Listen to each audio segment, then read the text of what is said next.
नमस्कार आपण मानक daily life with Odia channel को स्वागत। चलतु आज जानिबा 3 सेप्टेम्बर रे कौन रही इतिहास।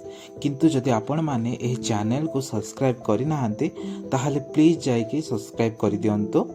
आज 3 सेप्टेम्बर 1875 मसीहा रे विश्वर प्रथम पोलो मैच खेला जाइथिला। एही खेल अर्जेंटीना रे होइथिला। दुनियार सबुठार पुराना टीम स्पोर्ट्स हेउची एहा। एही खेल होउची 200 वर्ष पुराना खेल। एही खेलर डेवलपमेंट मोगल मानक द्वारा करा जाइथिला। 3 सेप्टेम्बर 2013 मसीहा रे माइक्रोसॉफ्ट नोकिया कंपनी को किनिथिला। कुहा जाय पारे एही दुईटी कंपनी 2013 मसीहा रे मर्ज हेतिला।